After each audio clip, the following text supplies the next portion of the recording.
Fora da política não há salvação.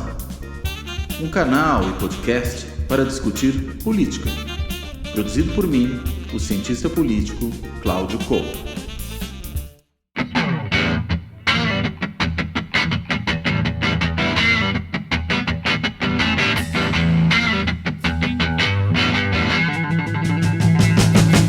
Olá! Este Fora da Política não há salvação vai tratar da questão da coalizão que o futuro governo promete fazer, ou precisa fazer. A gente viu aí que para a eleição se montou uma grande frente ampla, uma frente de vários partidos, que incluiu inclusive ex-adversários importantes do PT e do presidente Lula, como, por exemplo, Geraldo Alckmin, que disputou 2 vezes a presidência da República pelo PSDB, uma contra o próprio Lula em 2006, outra em 2018 contra Fernando Haddad, que substituiu a Lula na corrida presidencial, impedido naquele momento de concorrer pela condenação da Lava Jato, que, como a gente sabe, foi depois cancelada por suspeição do juiz. Mas o fato é, essa coalizão se ampliou muito. Alckmin é talvez a representação mais forte, mais expressiva disso. Mas a gente tem também, por exemplo, no segundo turno, uma participação muito importante de Simone Tebet, que, embora não tenha tido muitos votos, ganhou muito destaque no debate público. Se fez uma candidata relevante, se saiu bem nos debates na televisão, inclusive apontada por muita gente como aquela que teria tido ali a melhor performance nos debates, e conseguiu, ao entrar na campanha no segundo turno, também ter um destaque na campanha. E isso, claro, amplia também a coalizão de Lula, à época da eleição e muito provavelmente agora, no governo, mais ao centro, até um pouco mais à direita, pegando, por exemplo, uma representante de um estado em que é forte o agronegócio, caso da Simone Tebet, ela mesma, com vínculos com o agronegócio. Também o retorno de Marina Silva expressa isso, embora a Rede seja um partido muito pequenininho e não é daí que vem apoio. E agora a gente começa a ver umas conversas de Lula com os presidentes da Câmara e do Senado, com Arthur Lira e Rodrigo Pacheco, Conversa fundamental, Claro, foi também falar no STF com os ministros todos que estavam aí presentes, só o Barroso, que foi para a COP, não estava. Mas o mais importante nesse momento, eu diria, é essa disposição de conversar com os presidentes das duas casas, sinalizando muito possivelmente um apoio à recondução deles à presidência das duas casas, e aí, claro, também tentando ampliar o arco de suporte do governo para dentro desses partidos que fizeram parte da base do governo Bolsonaro. Alguns, inclusive, envolvidos com candidatos bolsonaristas nítidos durante a eleição desse ano. Estou pensando, por exemplo, no PSD do Kassab, que, embora tenha acompanhado Lula em Minas Gerais com a candidatura do Alexandre Calil, em São Paulo, o PSD embarcou na candidatura de Tarcísio de Freitas, que era o lugar-tenente de Jair Bolsonaro no estado de São Paulo, e foi eleito. E agora vai integrar o PSD esse governo, mas Kassab já sinalizou que também deve integrar o governo federal. Já há um representante do PSD, no caso do PSD baiano, dentro da comissão ali de transição de governo. Enfim, a gente está vendo se desenhar um cenário que aponta para uma coalizão. Será que ela vai ser majoritária ao ponto de, por exemplo, poder aprovar emendas constitucionais no próximo ano? O governo já está, inclusive, antecipando uma dessas emendas que vai ser necessária, que é a emenda da transição, para poder ter maior folga fiscal e poder não só cumprir alguns dos compromissos de campanha, mas também poder manejar o orçamento de uma forma geral, ainda mais depois da farra ou da orgia fiscal, como alguém definiu, que o bolsonarismo produziu para tentar reeleger o presidente da República nesse ano de 2022. Enfim, para tentar entender todos esses assuntos, todos esses tópicos, é que eu convidei meu colega, meu amigo de velha data, professor Fabiano Santos. O professor Fabiano Santos é cientista político, já foi inclusive presidente da Associação Brasileira de Ciência Política, foi presidente também da ANPOX, Associação Nacional de Pós-Graduação e Pesquisa em Ciências Sociais, é professor do IESP da UERJ e ele é também um membro, o coordenador, na realidade, do Observatório do Legislativo Brasileiro, OLB, que fica abrigado justamente no IESP da UERJ. E, por fim, o Fabiano ainda é membro do Observatório das Eleições, do Instituto da Democracia e Democratização da Comunicação Política. Dá para imaginar, ele conhece bastante essa discussão sobre a relação executivo-legislativo, sobre o próprio funcionamento interno do legislativo, e creio que essa conversa vai ser tremendamente útil para a gente entender o que já está em curso e o que pode vir pela frente. ainda mais nesses tempos de Congresso empoderado, com orçamento secreto, né, controlando uma parte substancial, inclusive, da gestão orçamentária. Enfim, esses assuntos a gente vai discutir ao longo dessa conversa. Então eu quero dar as boas-vindas ao Fabiano, agradecer muitíssimo a ele por ter topado essa conversa e já passo a palavra. Fabiano, como é que você está percebendo aí esse processo que já se começou de diálogo do presidente eleito, Lula, com as lideranças no Congresso e a tentativa de formação de uma coalizão de governo? Por favor. Olá, Cláudio. Super obrigado pelo convite para participar fora da política numa salvação, programa de referência, que sempre procura falar de coisas muito, muito importantes, relevantes na política, com rigor analítico, né? E sempre de uma forma descontraída, né? Junta várias qualidades importantes para destrincharmos, né, a conjuntura e os diversos cenários. Eu lembro, Cláudio, do Fora da Política depois da primeira entrevista que o Lula deu, quando foi solto, e marcou a reentrada do Lula no jogo político, na cena política. E nós falamos aqui, o Rafael Valim participou. Isso mesmo. Então, o primeiro Fora da Política, nessa nova etapa da política brasileira, com o ressurgimento, né, do Lula, né? Então, agora a gente está fazendo uma conversa depois de todo esse processo transcorrido, o Lula realmente ter conseguido lançar a candidatura e se viabilizado e ter vencido a eleição. Eleição dificílima, duríssima. É a primeira eleição na história brasileira pós-transição em que o presidente não consegue, né, se reeleger, não é isso? Exatamente. Os estudos mostravam coisas contraditórias, né, Cláudio? Assim, ao mesmo tempo que nenhum presidente deixou de se reeleger e que dificilmente candidatos nos estados, do governador de estado e prefeitos, quando tentam se reeleger, dificilmente eles são batidos, né? Isso, então, pesava a favor do Bolsonaro.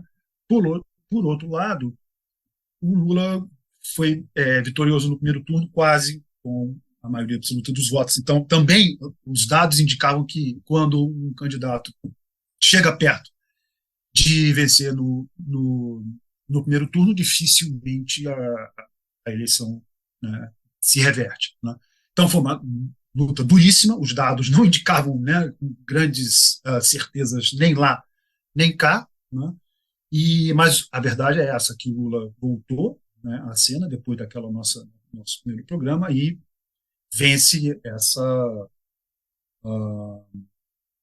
eleição duríssima, né? Então, assim, é muito bom estar aqui de novo para a gente pensar, né, depois de tudo isso que ocorreu e a eleição de 2 de outubro do Congresso, pensar a política brasileira. Aliás, então, só me permita uma lembrança, inclusive o título desse programa que você participou era Lula livre, Lula lá? Tinha uma pergunta, e no fim, olha, deu Lula lá, né, no fim das contas. Deu Lula lá, Lula livre e Lula lá. Assim, o que a gente especulou naquele momento é que o Lula ele sacou os termos, né, mediante os quais a luta política tinha que ser travada, né? Ele marcou ali a posição e ele mesmo encarnou esse personagem, né, que ele definiu ali qual é o discurso, qual é a linha, botou o Bolsonaro na defensiva e correu atrás, montou a coalizão, fez o que ele sabe fazer e ganhou a eleição. Exatamente.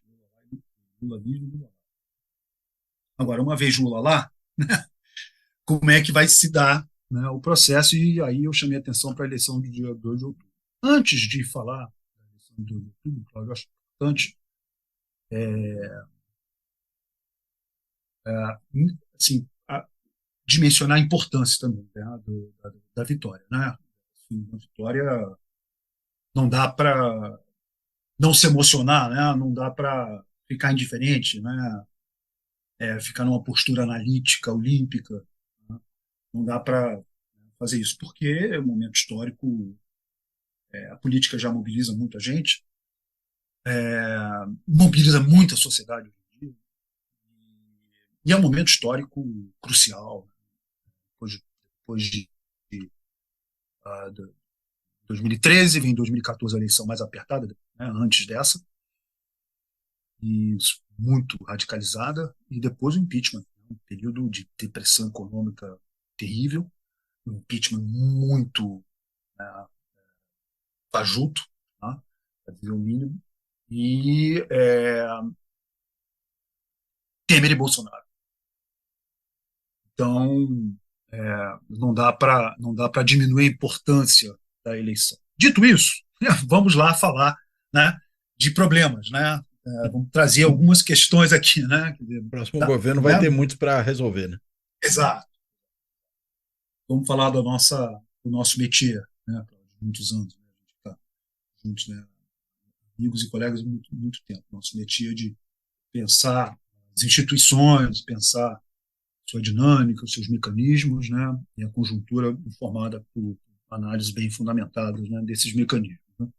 Então vamos olhar para a eleição do dia 2. Porque a eleição do dia 2 quase colocou o Lula no primeiro turno, mas elegeu o Congresso. A gente pode falar dos estados, né, os governadores, mas vamos falar do Congresso. Elegeu o Congresso. E o que foi essa decisão do eleitor no Congresso? Foi uma decisão de manter, né, a realidade de correlação de forças, se a gente pensar em termos dos blocos, né, esquerda, centro e direita.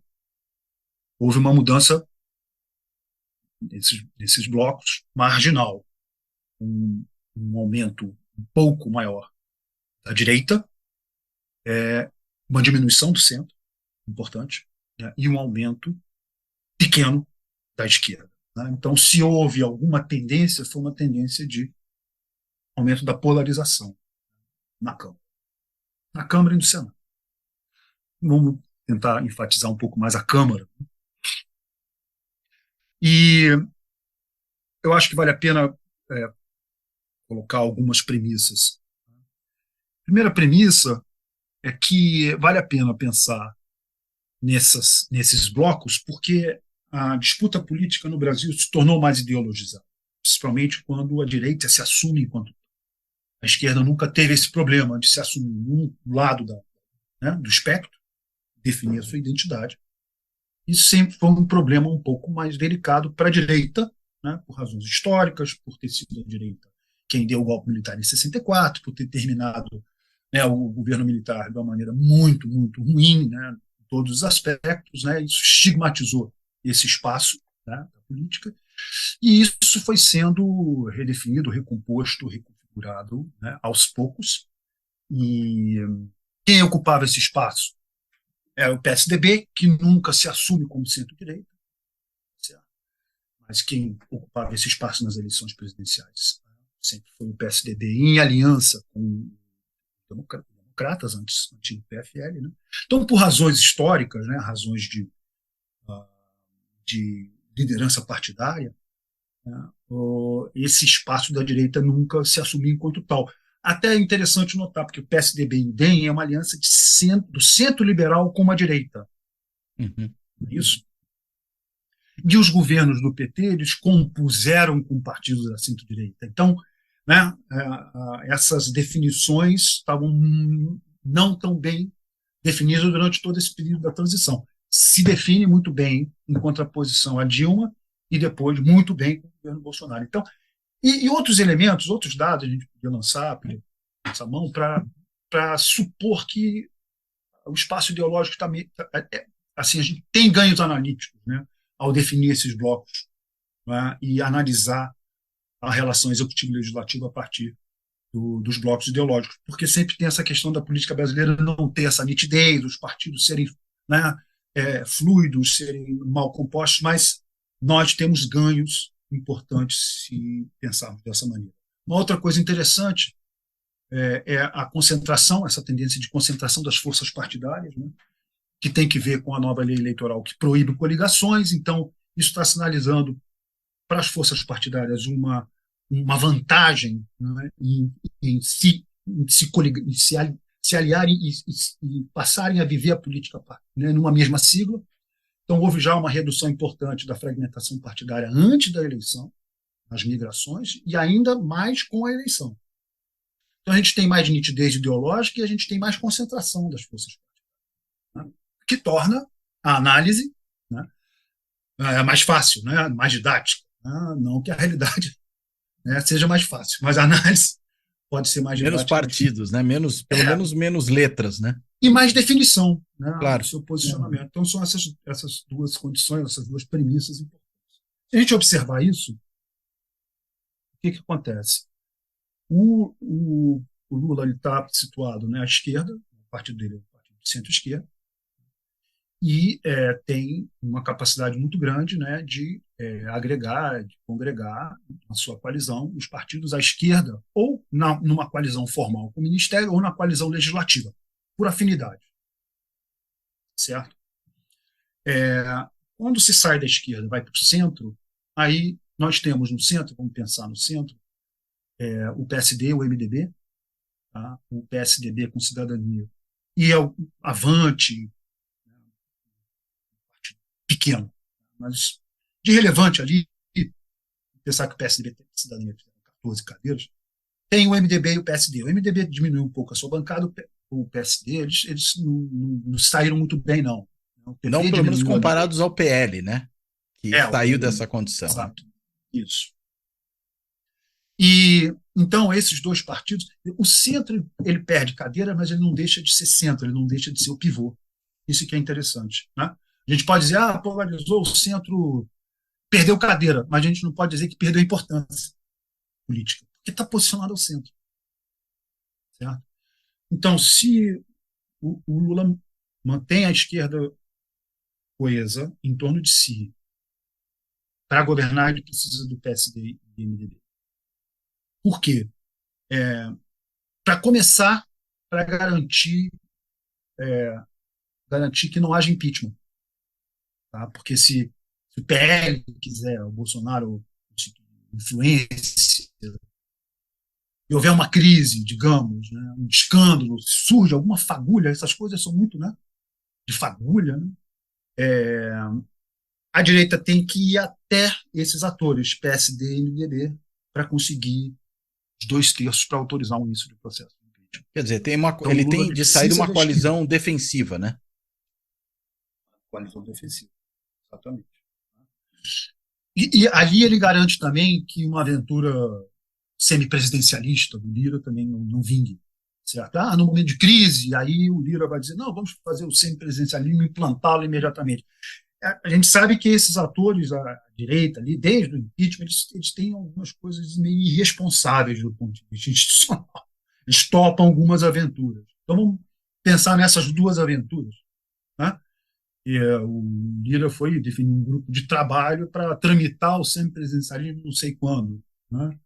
Então, num momento de crise, esses atores começam a pensar em coisas que têm uma repercussão ruim para a democracia, mas atendem lá os interesses de curto prazo deles. Então, para essa coalizão defensiva, como você falou muito bem, ele precisa do MDB e do PSD. Esses são os dois jogos iniciais. Outros dois importantes, que é derrubada, manter veto, aí ele precisa de maioria absoluta. Aí ele precisa na direita. Ele vai precisar conversar com a União Brasil, por exemplo, que saiu muito bem. PL União Brasil. Não? PL é partido do Bolsonaro. Então, com quem ele vai conversar? Com Luciano Bivar, que é primeiro secretário da Câmara, não é isso? E a União Brasil. No jogo do veto, para ele, bom, se a Câmara aprova, por exemplo, esses projetos de flexibilização de lei ambiental, que são bastante complicados, mas que estão tramitando, né? O Lula veta, ele precisa manter o veto. Para isso ele tem que ter maioria absoluta. Para isso ele tem que entrar na direita, na sua coalizão legislativa, pelo menos. Mesma coisa, o mesmo jogo é o jogo de medidas provisórias, por exemplo. Ele quer reformular o ministério, ele quer redefinir a administração, ele quer, né, aprovar medidas financeiras. Ele precisa de medida provisória. A medida provisória não pode caducar sem ter ido a voto, sem ter sido aprovado. Então ele precisa ir à direita. Então esse é o tamanho do problema, Cláudio. Uhum. Na montagem do ministério, os ministérios principais precisam espelhar essa característica da coalizão, que não é uma coalizão de centro-esquerda, é uma coalizão de centro-direita. Isso que é o paradoxo. Liderada por um partido de centro-esquerda. Esquerda. Onde nós estamos nos movendo. Qual é o ativo aí nessa história? É a questão da democracia, porque isso unificou, trouxe o centro liberal para a coalizão eleitoral do Lula, e isso precisa estar sempre no horizonte. Isso precisa estar sempre servindo de suporte, amálgama, para a coalizão legislativa funcionar, né? Tendo em vista que, né, esse foi o ponto de partida. Né? Mas do lado do governo, do lado do PT, do lado do Lula, do PT, a compreensão tem que ser essa, que é uma coalizão de centro-direita. E isso tem que se refletir na montagem do ministério, isso tem que se refletir na montagem da equipe econômica. Né? Então, assim, falando de problemas, né? Não dá para diminuir o tamanho da vitória, mas também é preciso olhar com muito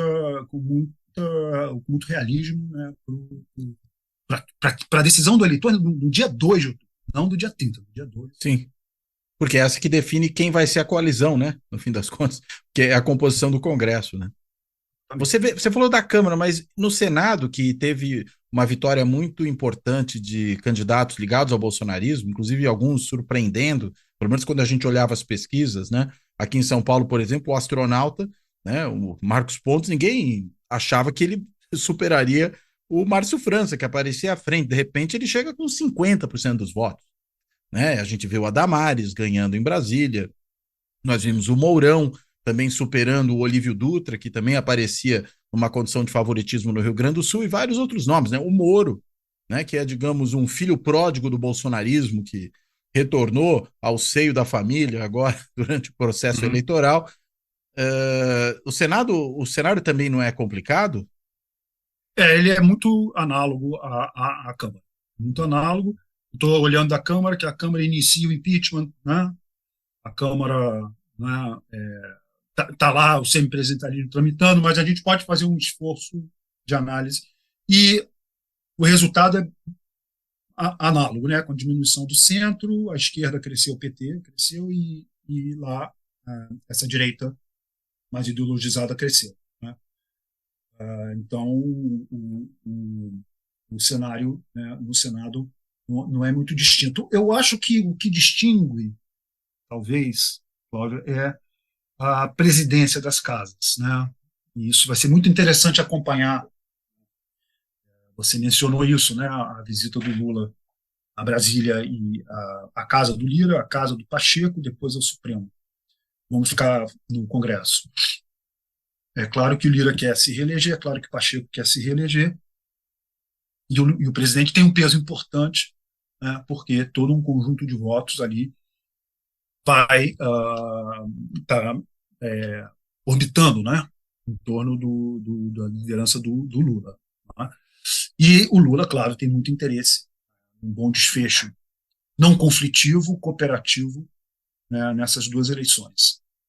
Então, eu acho que o Rodrigo Pacheco é um ator político de maior proximidade. Né? Nunca foi um ator político, uma liderança de aproximação com o Bolsonaro.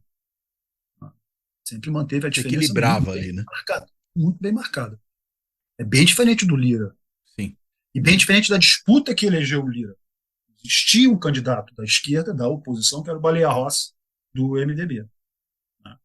E o Lira ganhou, né, juntando as forças da direita, tá, contra o centro liberal e contra a esquerda. E uma vez na presidência da Câmara, o tempo inteiro cooperando e assumidamente, né, um aliado do executivo, do governo. Né? Então, é preciso pensar na Câmara nos seus próprios termos, né, que tem muitas coisas importantes para pensar. O processo decisório na Câmara está muito centralizado na presidência. Então, o Arthur Lira é um ator político com muito poder. Modificações regimentais foram aprovadas durante o mandato do Lira, se não me engano, em 21, tá? reduzindo a capacidade obstrucionista, né, da minoria. Isso é muito importante lembrar. É importante lembrar que o sistema de deliberação remota, que foi fundamental para a democracia durante a pandemia, ele ainda é vigente e hoje em dia mudou o sinal, inverteu. Durante a pandemia, transferiu o poder das comissões, das audiências públicas para a mesa, para a presidência e para as lideranças partidárias. Isso foi fundamental para manter o processo legislativo funcionando. As deliberações foram feitas, as votações feitas por celular. Ninguém podia se deslocar. Então, o processo legislativo, o processo decisório se manteve. Isso foi importante para não permitir, por exemplo, aquilo que o Bolsonaro queria, que era governar por decreto. Então, tem uma série de coisas que precisam ser analisadas. Naquele momento histórico, né, como a política é volátil, né, Cláudio? Naquele Sim. momento histórico, o sinal era claramente favorável do ponto de vista democrático para o sistema de deliberação remota. Hoje já não é mais, porque confere poderes extraordinários à presidência. Rolo Isso está sendo compressor. utilizado. Isso está sendo utilizado ainda. Não é? É claro que a gente não sabe o que a pandemia se vai voltar, se não vai voltar, se é preciso, né, o que vai ser feito. Não tem bola de cristal para isso, né? Mas a minha impressão é que esse sistema de deliberação remota já não atende mais aos requisitos da democracia, que é preciso voltar a um processo mais inclusivo que né, contemple a deliberação feita nas comissões, certo? Nas audiências, né, os processos políticos, as decisões, as medidas provisórias, as emendas, sejam mais discutidas. Né? Então, o que a gente percebe é que o processo decisório na Câmara está extremamente concentrado e a presidência com um poder muito, muito grande. Né? E, assim, extrapolando o limite daquilo que é razoável. Ele sacrifica, né, o processo ou a dimensão deliberativa da democracia em prol de um decisionismo, né? E um decisionismo, em grande medida, quase absolutista, né, do presidente da Câmara, que toma decisões e as implementa sem consultar muita gente, sem consultar ninguém. Do dia para a noite ele marca uma sessão, fala que vai ser remota, quando ninguém imaginava que seria remota, coisas do tipo, né? Sim, exatamente. Há um arbítrio aí, né? Um Exato. discricionarismo que um pouco assim, ultrapassa um pouco a fronteira do razoável. Né? É interessante fazer um histórico disso, né? Porque conversando com colegas, conversando com cientistas políticos que trabalham na Câmara, que acompanham o processo decisório, que sabem regimento, né? E a gente conversando e analisando juntos e lendo esse material, inclusive, a gente percebe já um esgarçamento desses poderes da presidência da Câmara com o Eduardo Cunha. Né?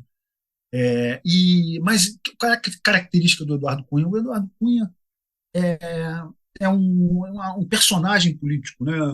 Muito carismático, muito inteligente, né? Muito experiente, conhece muito o regimento, né? E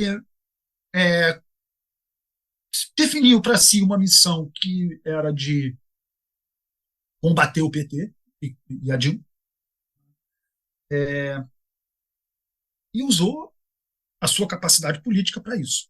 E uma correlação de forças favorável. Na eleição de 2014, também no primeiro turno, o Congresso que surgiu, o Congresso de centro-direita. Né? E o Cunha liderou isso. E aí o que aconteceu na sua eleição? O PT lançou o Arlindo Chinaglia. E o Cunha ganhou no primeiro turno, no dia 1º de fevereiro, tranquilamente. Né? E, do ponto de vista do patrimônio político, ele se cacifou para realmente liderar uma oposição não colaborativa, né, contra o governo Dilma, a partir de 2015. Né? E usou a sua capacidade de interpretar o regimento, né, para fazer coisas assim. Por exemplo, não sei se você lembra, na reforma política, a gente vai dormir com o financiamento privado, né, de empresas proibido na reforma política, No dia seguinte, ele passou a madrugada conversando com, sei lá, não sei quanto, 390 deputados, e ele conseguiu uma interpretação regimental para recolocar a voto, Que já né, tinha sido derrubado. aquilo que já tinha sido derrubado e foi aprovado. E quem proibiu o financiamento de empresas foi o Supremo. Eu comento às vezes o seguinte, que a diferença do Eduardo Cunha para o Arthur Lira, ou uma delas, né, é que enquanto o Eduardo Cunha deixava o regimento embaixo do braço, o Arthur Lira deixa o regimento embaixo da bota. Exatamente. O Cunha é engraçado porque ele não existia pandemia, não existia sistema de deliberação remota, não existia isso, então, mas ele enfrentava o debate ali com base no que ele conhecia de regimento e a sua interpretação. Mas é uma interpretação muito, muito flexível. Claro. E claro, bem criativa, com a maioria ali. E foi feito o que foi feito, né? Essa pauta-bomba. Desde decidiu o que tinha sido decidido no dia anterior, não é isso? E depois o impeachment. Vamos lembrar que foi uma decisão ali do Cunha, né? Quer dizer, autorizar ou não autorizar vários pedidos de impeachment contra Dilma, né? Centenas, não sei quantos. E aí falou, não, para eu apoiar tem que ser feito assim, assim, assim, assim. Foi tudo combinado e tudo acompanhado, né? E ele foi e fez. Então, a presidência da Câmara, com o Cunha, né, abriu aí um precedente, não é, de comportamento político mais irresponsável do ponto de vista institucional. Eu acho que o Rodrigo Maia, minha análise, né, do Rodrigo Maia foi de... bom, ele foi um personagem muito importante político. Ele dá prosseguimento, né, a um modus facendi centralizado, né, e o que aumenta, o que se aprofunda com o sistema de deliberação remota. Mas ele acompanha ali o que a Câmara estava sugerindo do ponto de vista logístico para isso. E fez o possível dentro daquilo que era importante fazer do ponto de vista da manutenção do legislativo funcionando. E depois ele se contrapôs ao Bolsonaro em nome do centro liberal e em nome de uma composição democrática. Então, acho que são vantagens importantes a se perceber no período do Rodrigo Maia. O Lira, ele é tipo uma retomada do Eduardo Cunha, como você fez a imagem, né, mas dentro do estilo dele. Ele não tem a sofisticação, o carisma, a capacidade de combate oral, né, um político experiente, hábil, não tem que desconsiderar a capacidade, mas... E também é menos histriônico, né, é mais, como se fala, né, ele é mais sutil, né, do que o Eduardo Cunha. Né? Mas ao mesmo tempo parece mais violento, né? É verdade. Ele é mais sutil na fala, mas ele toma decisões muito mais violentas, às vezes contra adversários dentro da Câmara, coisas do tipo. Né? É verdade. É verdade. Quer dizer, eu acho que dá acho que é uma sequência, né? Quer dizer, eu acho que sim, mas tem continuidade. Bastante violento, né? Bastante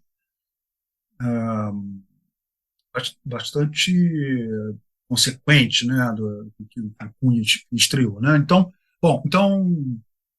nós vamos ter a eleição para a presidência da Câmara, né? E eu acho que o governo tem que ter muito realismo, né? Muito pé no chão, né? Nessa composição, né? E na definição do que vai fazer. Como você bem disse na introdução da nossa conversa, né? O Lula já sinalizou, olha, vamos lá, vamos fazer aqui uma interação, né? minimamente cooperativa. Né? Minimamente cooperativa. Agora, vamos ver como é que o Lira vai fazer a sua parte nesse jogo aí. Agora, uma questão que me parece talvez importante para a gente pensar isso que está acontecendo. Né? A gente nota o seguinte, que no governo fraco, né, no que se refere à sustentação legislativa da Dilma, né, que tanto era fraco que culminou no impeachment dela, a gente viu ali já uma primeira mudança institucional que ainda naquele momento de menor monta, já apontava para uma direção de enfraquecimento do executivo e de empoderamento do Congresso. Estou pensando aqui nas emendas impositivas orçamentárias, né, aquelas emendas individuais. Aí vem o governo Temer, nada muda desse ponto de vista, inclusive 2018 nem tinha como mudar por causa da intervenção federal no Rio de Janeiro, que impedia emendamento constitucional, e as emendas impositivas vieram por emenda constitucional. Aí depois vem, né, com o começo do governo Bolsonaro, a gente tem a aprovação das emendas impositivas de bancada.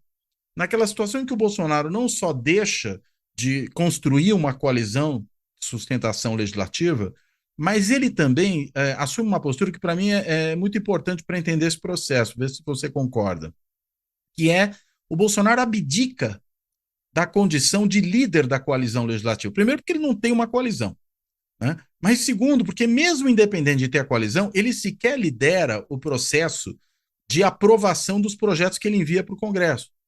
É muito emblemático, a meu ver, o que ele faz logo que manda a reforma da Previdência.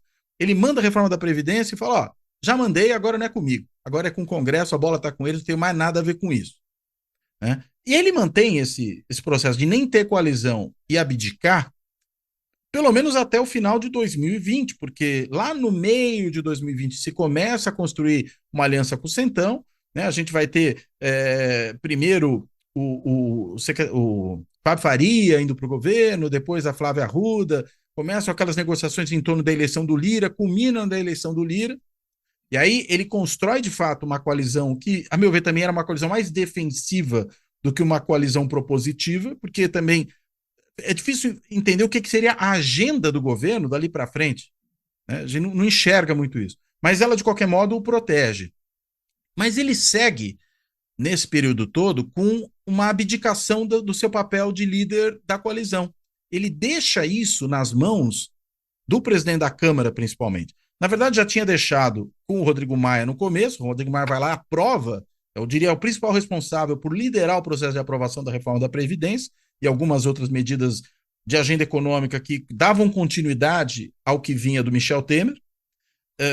E aí, né, vem o Lira, essa agenda mais reformista, em boa medida, some da pauta, e o presidente continua abdicando, né? Então a gente tem, tanto na presidência Rodrigo Maia, na primeira metade do governo do Bolsonaro, como na presidência do Arthur Lira, na segunda metade, um governo congressual, né? Tem gente que chamava isso de parlamentarismo branco, mas não tem um primeiro-ministro. O primeiro-ministro lidera a coalizão.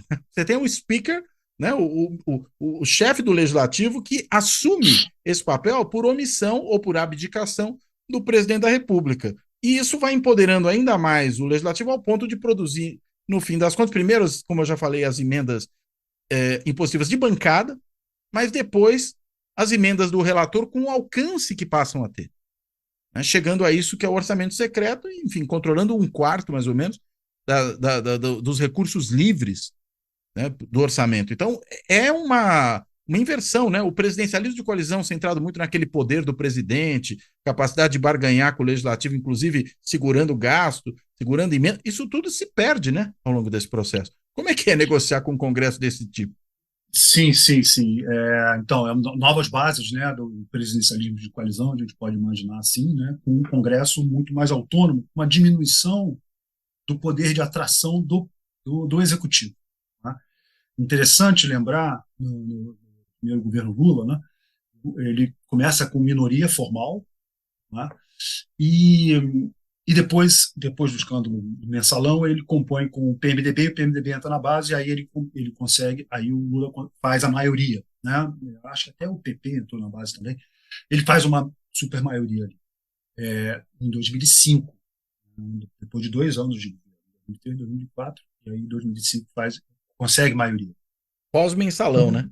Pós-escândalo do Mensalão. Pós-mensalão. E tinha uma característica interessante naquele momento. O PMDB tinha sido o partido que lançou a vice-presidência do Serra, que o PSDB rompeu com o PFL no final do governo Fernando Henrique. Aliás, o democrata do PFL rompeu com o PSDB, e o Serra sai com a coalizão com o PMDB, e a Rita Camata era isso. Rita Camata. Interessante o presidencialismo de coalizão naquele momento, né? Porque o Lula vai e convida, depois de 2 anos, o partido que fez parte da aliança eleitoral, né, contrária ao Lula. E esse partido entra, mano, e continua parceiro, né, do governo até 2014, até o impeachment. Embora uma facção de oposição ao PT importante, até por conta das disputas locais entre PT e PMDB. Então, a força gravitacional do executivo era muito poderosa. E isso se modifica, né, com mudanças institucionais, né, talvez a mais importante dela, com essa maior autonomia locativa do Congresso. Né? Então, essa é uma outra realidade com a qual se precisa jogar e analisar o processo. O poder de atração do executivo é menor. Então, mais cuidado ainda há de se ter, né, na montagem do executivo, na montagem da coalizão legislativa. Né? Talvez na definição de estratégias de discussão das matérias, né, aprofundando o processo deliberativo nas comissões, você mencionou isso, né, essa característica de deliberação, ou seja, tentando, aos poucos, matizar essa concentração de poder na presidência da casa, né, ativando aí órgãos decisórios dentro da Câmara, né, nos quais se possa discutir as matérias de interesse do governo, não necessariamente montando ministério, dando cargos assim nesses termos tão explícitos, né, vis-à-vis do que acontecia anteriormente, até porque o poder de atração do executivo, de novo, diminuiu. Né, Agora, desculpa, só um ponto em relação a isso, porque antes era cargo e verba, agora verba já não tem muito, porque não sobra só cargo? Sim. Eu acho que sobra cargo e sobra também estratégias no legislativo. Né? Porque se o legislativo passa a ser o locus onde isso precisa ser discutido, onde o processo decisório alocativo está sendo discutido, então é preciso ter boas estratégias no legislativo. Né? O ideal seria que o governo, o PT e seus parceiros tivessem boas estratégias para eleger o legislativo. Parece que não as têm. Né? Mas, uma vez sendo essa a realidade, como montar boas estratégias dentro do legislativo. Tá? Então, saindo do executivo e montando boas estratégias no legislativo. Eu acho que isso é um passo que vai precisar ser dado por conta disso. Né? Por conta de porque a questão dos cargos tem a ver com a capacidade de distribuir recursos. Né? O peso que um cargo tem para atrair esse parceiro é a função da sua capacidade de fazer políticas. Políticas têm muito a ver com a distribuição de recursos. Se eu estou conseguindo distribuir recursos dentro do legislativo, por que eu vou fazer parte de uma coalizão no executivo? Então, é preciso também ter isso em conta. Não é? Então, isso assim, só inclui, né, seria uma terceira premissa, quer dizer, está mais ideologizado, não é isso? Está mais concentrado, e o Congresso é mais autônomo. Para não deixar de falar sobre presidencialismo, parlamentarismo, eu acho que essa tendência de fortalecimento do Congresso, na verdade, marca mais a separação de poderes. Né, Cláudio? Isso define mais nitidamente nossa dinâmica, que é presidencial. O que vai restar ao presidente? Vai restar ao presidente o poder de veto. Tá bom, ele tem lá a medida provisória, só que ele vai ter que ter, né, a maioria absoluta para dar quórum, para não deixar caducar e aprovar a medida provisória. Né? Então, até nisso eu acho que o Brasil está emulando, né, a política norte-americana recente, né? Com os governos divididos, né? Os governos de minoria, os governos divididos. Então, eu acho que, na verdade, a discussão, se me permite ponderar isso, né? Eu diria que a gente está presidencializando o sistema, né? Porque essa fusão entre executivo e legislativo, que é muita realidade do presidencialismo de coalizão, até o impeachment, ela deixa de funcionar assim. Então é preciso ter criatividade política para, né, assim, não tem fórmula ex ante, não é isso, Cláudio? O processo político institucional ele é feito no jogo político, no conflito político. Mas é preciso ter criatividade, é preciso ter uma leitura do processo, dos equilíbrios institucionais e ter criatividade. Né? Então, eu acho que é preciso sair do jogo de montagem só puramente do executivo isso você está incluindo um elemento fundamental da nossa análise, que é vamos definir estratégias, é preciso definir estratégia, do ponto de vista da governabilidade, né, dentro do legislativo. E quem faz isso? Agora, O presidente ou você está pensando nas não, lideranças partidárias? a articulação política, né? A articulação política do governo, né? Não sei exatamente no organograma do executivo quem Claro. seria responsável. Né? Não, é que eu estou pensando só naquilo que eu falei antes do papel presidencial, né, nessa liderança. Que, Assim, enfim, a Dilma, por exemplo, não tinha, acho que por perfil, né? Não era o perfil dela ir lá sentar com o deputado para ficar discutindo coisa, né? Mesmo que fosse com os líderes de bancada. Agora, o Lula tem muito mais esse perfil, né? De sim, transacionar, de conversar, enfim. ele tem vocação, gosto, né? O que não quer dizer que você não tenha que ter gente no governo que faça articulação política, né? Claro, claro, porque o tempo é escasso, né? Para o presidente, eu acho que tem toda a parte internacional, né? Qual o Lula é muito bem talhado, muito bem visto, né? E precisa ser recomposto, né? Recomposto o país nesse sentido, né? Então, tempo é escasso, né? Então não dá para depender do Lula para fazer essa. Eu acho que o Geraldo Alckmin tem um papel fundamental nisso, porque também é muito experiente, também conhece muito do traçado, né?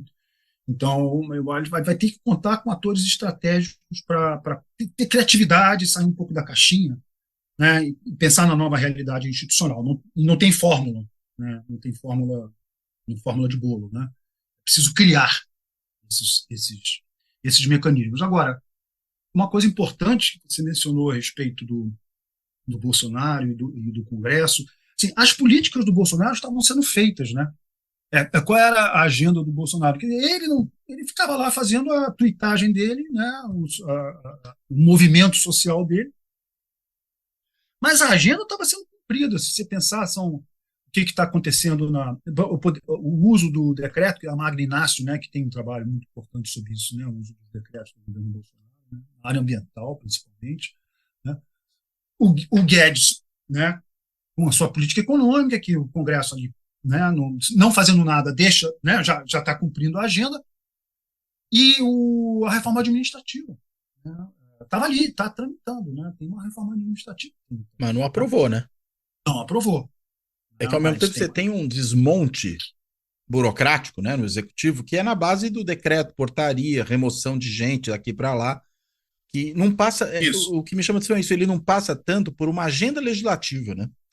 É muito dentro do próprio executivo. A reforma administrativa que você bem colocou, ou mesmo algumas propostas de reforma no âmbito tributário, que também estavam em pauta, nenhuma delas andou, né, no Congresso. Parece que ficaram ali, digamos, estão sendo discutidas, mas não parece haver qualquer prioridade do ponto de vista de fazê-las andar, né?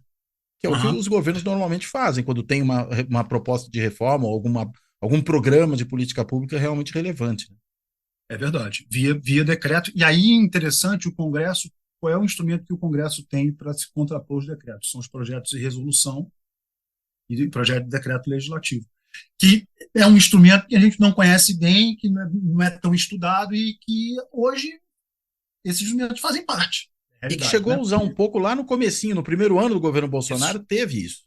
Isso, teve uma ativação desses mecanismos como ameaça. Então o governo recuava, ele tentava ir no decreto, uma vocação autoritária do governo, tentava ir no decreto, aí o Congresso, olha, não vai dar para passar isso aqui, vamos botar uma resolução, sempre pela esquerda, e a presidência da Câmara aceitando para tramitar, aí o governo recuava. Então ficou um pouco esse jogo. Como vai ser agora, né? Como muita coisa foi desfeita por decreto, muita coisa tem que ser refeita por decreto. E aí vamos ver como é que uma maioria de centro-direita vai se comportar, vai ativar esses recursos. Como fazer para não deixar que esses recursos tramitem? Então vai ser uma outra mecânica, né? Talvez. Agora, esses partidos da centro-direita que você está falando, estou pensando no que a gente chama de centrão, né? Eu gosto de chamar de partido de adesão, porque a lógica deles é, aí governo, eu estou aí dentro, né? E eles vão apoiar o governo desde que com alguma retribuição. Agora, um dos partidos que sempre foi um partido de adesão, que é o PL, virou o partido do Bolsonaro. E elegeu a maior bancada, quase 100 deputados, né? 99 deputados, no caso da Câmara, né? Elegeu também a maior bancada do Senado, acho que foi para 15 senadores, é uma quantidade imensa de senador, considerando a fragmentação do Senado. Agora, ali tem também um núcleo duro bolsonarista. Não tem só a velha guarda do PL, digamos, o bom e velho deputado fisiológico, do qual a gente está sentindo tanta falta, né? Tem Carla Zambelli, tem Eduardo Bolsonaro, tem essas figuras que são Mário Frias, essas figuras que são, digamos, a tropa de choque do bolsonarismo ideológico. O quanto isso também você percebe, pelo menos, que está presente em outros partidos desse chamado Centrão, no próprio PP, no União Brasil, que, aliás, é um partido que, ainda como o PFL, não tô nem, ou como o DEM, né, na realidade, ou mesmo com o PSL lá atrás, ele teve participação importante no governo Bolsonaro. Tereza Cristina se elege pela União Brasil, né, governadores do norte do país também se elegendo pela União Brasil e próximos ao bolsonarismo. Enfim, como é que a gente pode imaginar que com esses partidos que no passado sempre havia espaço de conversa, espaço de negociação, um governo com essas características do governo que vai assumir, ele vai poder ter espaço para buscar apoio, hein? Sim, a gente precisa pensar que esses partidos podem ser divididos, né? Eles têm segmentos, divisões no seu interior, né? É preciso definir bem as interlocuções, né? Quando se analisa o espaço político e se coloca os partidos em blocos, a gente está assumindo disciplina perfeita e fazendo uma contagem, Isso. assumindo disciplina perfeita. A gente sabe que a disciplina não é perfeita. Por exemplo, PSD e MDB são partidos com parcelas importantes antipetistas, né, e que não vão votar com o governo. Então, quando se vai ao centro, é preciso saber que não vai se pegar o centro inteiro, né? PSDB não vai fazer parte do ministério, mas tem conversa, né, com votações pela característica de centro liberal. Mas o mesmo vale para a direita. O mesmo vale para os republicanos, para o PP, para o PL e para a União Brasil. Se majoritariamente eles são de direita e, portanto, vão se contrapor ao governo, por outro lado, existem parcelas minoritárias ali dentro que podem estar dispostas a dialogar e fazer parte, compor, né, vir, ir ao governo e portanto, essas coisas vão se cancelar, né? Então, as defecções no PSD e no MDB vão ser canceladas pelas defecções ao inverso nos partidos mais à direita, né?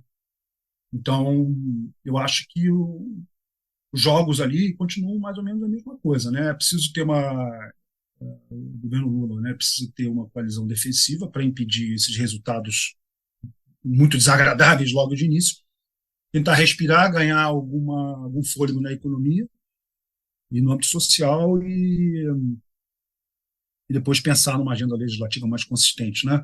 Agora, é preciso também ativar a coalizão societal que deu a vitória ao Lula, né? Não descuidar dessa coalizão societal, né? Tem parte do agro, tem parte do mercado financeiro, tem um empresariado, né? Então, isso para além dos setores tradicionais que a esquerda sempre tem, exatamente, né? Exatamente. É preciso ter cuidado nisso, né? Porque a coalizão societal fala muito sobre como o processo político vai andar. Isso a mídia. Tá? É preciso muito cuidado nisso, né? Isso na questão econômica é muito, muito, muito delicado.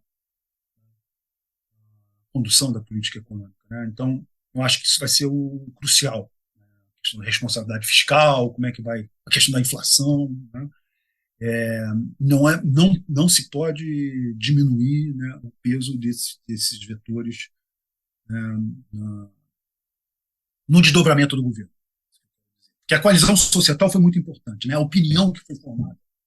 E você acha que essa é a agenda prioritária desse primeiro ano de governo, inclusive no Congresso, na sociedade, mas também fazendo andar uma agenda legislativa que reflita essa coalizão social? É essa aí que você enxerga no âmbito, sobretudo, da política fiscal, da política econômica, porque tem também toda a política social que foi prometida pelo Lula durante a campanha e que, inclusive, essa PEC da transição aponta muito para isso, né, para financiar o Bolsa Família de R$ 600, mais aquele adicional por filho, para você ter a possibilidade de um reajuste do salário mínimo acima da inflação, mas Sim. tem, ao mesmo tempo, uma série de necessidades fiscais e elas já não devem estar, vamos dizer, muito satisfeitas no momento por conta da orgia fiscal do atual governo, e, ao Uhum. mesmo tempo, a gente sabe que esses segmentos da sociedade, em particular, pressionam muito por isso, né? Sim, sim. Eu acho que é, eu acho que há consenso em relação às políticas focalizadas de transferência, salário mínimo. Eu acho que isso não é problema, tanto que É houve uma tema recepção vencido, né? boa. Uma recepção boa na PEC transição. Acho que o que pega é a questão do mercado de trabalho, regulamentação do trabalho, né? A política industrial, né? Regulação, questão, né, do setor público, né? Investimento do setor público. Eu acho que é aí que a coisa tende a conflitar e é preciso ter paciência, é preciso ceder, falando de uma maneira bem explícita. E tem até conflito, inclusive, dentro, né, da coalizão, porque, claro, os alquimistas que estão chegando, eles também têm posições diferentes, né, em relação Claro. a esse tema. Até outro dia estava no PSDB, agora que Sim. estão indo para o PSB, né? E mesmo os E, economistas estão participando da transição, o Pércio Arida, o Baixo, acho que o André Lara Rezende, melhor dizendo, acho que é outra situação, né? O Baixo também deu declaração do voto do Lula, mas não está na equipe. Mas o Pércio Arida e o André Lara têm posições diferentes, mas a gente sabe que existem ali outros economistas que tendem a levar adiante uma agenda mais liberal nessa frente e que isso confronta até com muitas coisas que o Lula disse durante a campanha, né? De retomada da capacidade de investimento do Estado como indutor do crescimento e do desenvolvimento. E aí? Como é que a gente resolve então, isso eu na acho que aí é o coalizão, né? xadrez, é o xadrez, exatamente, tem que resolver na coalizão. E é o xadrez que está sendo jogado agora, na equipe de transição. Vamos ver É. que vetor vai sair daí. Acho que isso vai ser decisivo, né, do ponto de vista da manutenção da coalizão societal. Agora, é interessante, né, que a gente falou dessa coisa do poder do Congresso. Agora, um outro gênio que saiu da garrafa e que acho que vai dar trabalho para colocar de volta, embora os últimos eventos não lhe foram muito favoráveis, são os militares, né? Existe também toda uma discussão sobre, inclusive, repensar a regulamentação da situação dos militares no país. O famigerado artigo 142 da Constituição, a questão dos currículos das escolas militares, que continuam formando gente que acha que 64 foi um ano de redenção, né? A gente vê ainda um posicionamento, veja, não é nem conservador, as Forças Armadas tendem a ser conservadoras mundo afora, né? Mas é reacionário mesmo, autoritário. É daí que me parece vem o grande problema, né? Você vê espaço para isso também numa agenda governamental? Eu acho que o que é mais fundamental é reocupar com civis, né? A máquina. Eu acho que exatamente. E há uma agenda também importante, a coisa de definir se militar nativa pode ou não pode participar, né? Eu acho que isso é fundamental, né? Mas aí entra na E agenda legislativa, né?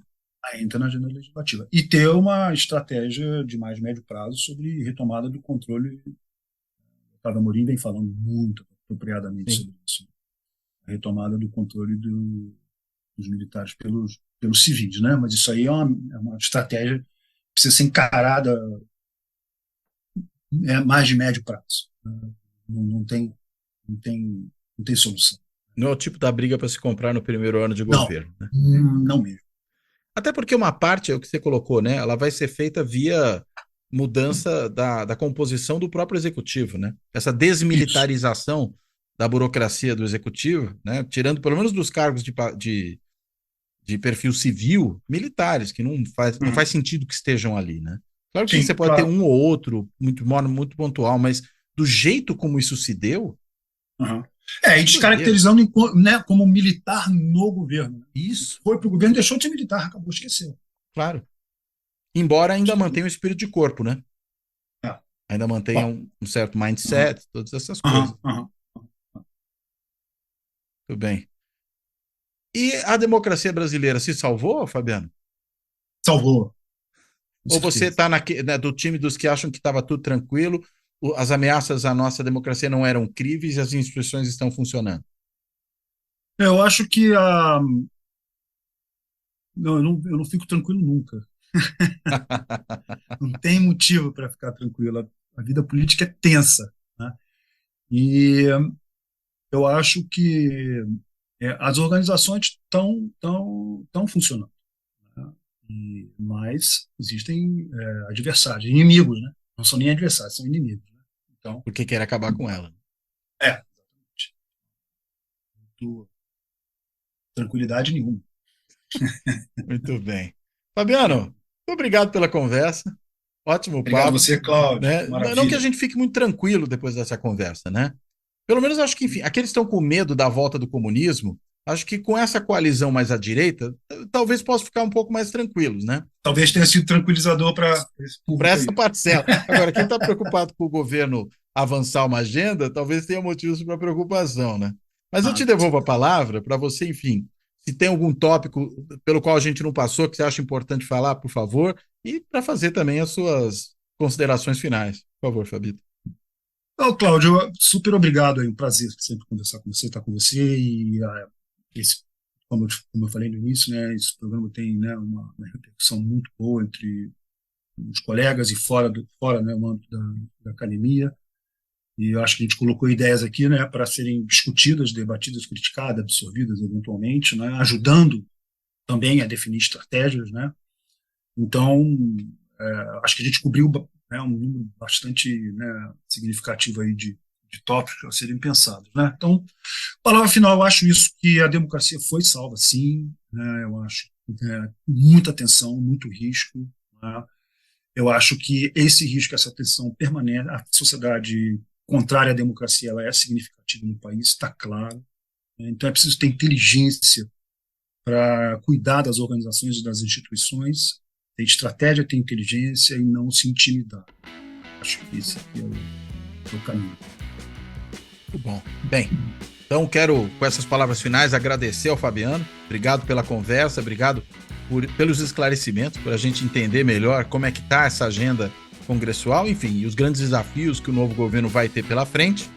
E além, claro, de agradecer ao Fabiano, eu vou fechando por aqui, agradecendo, como sempre faço, a quem tem acompanhado Fora da Política Não Há Salvação no canal do YouTube, tem acompanhado também nas plataformas de podcast, né? São mais de 20 plataformas de podcast em que o canal está disponível, né? E também, claro, para todo mundo que tem proporcionado aí algum tipo de apoio financeiro ao canal, né? Quem tem contribuído por meio do botãozinho do Valeu Demais no canal do YouTube, quem tem se tornado membro do Clube dos Canais também no YouTube, ali que permite uma contribuição periódica, quem tem, em vez disso, optado pelo site do benfeitoria.com, onde é possível fazer uma assinatura simbólica, ou até mesmo quem tem feito Pix. Hoje, aliás, eu olhei lá o meu extrato, tinha chegado um Pix de apoio ao Fora da Política Não Há Salvação. A chave Pix do canal é contato@foradapoliticanãohasalvação.info. Vou repetir, contato@foradapoliticanãohasalvação.info, que é também, como o nome já sugere, o e-mail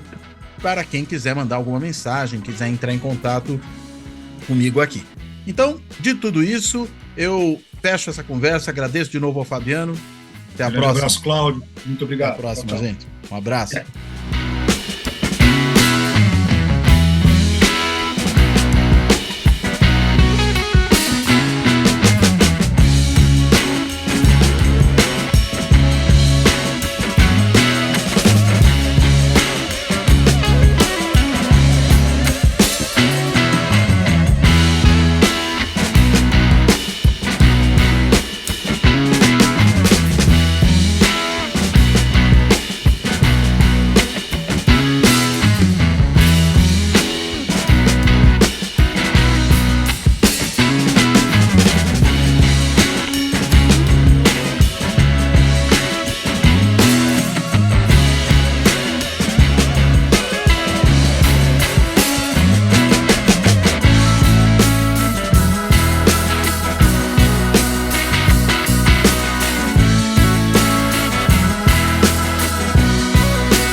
Fora da política não há salvação. Um canal e podcast para discutir política. Produzido por mim, o cientista político Cláudio Couto.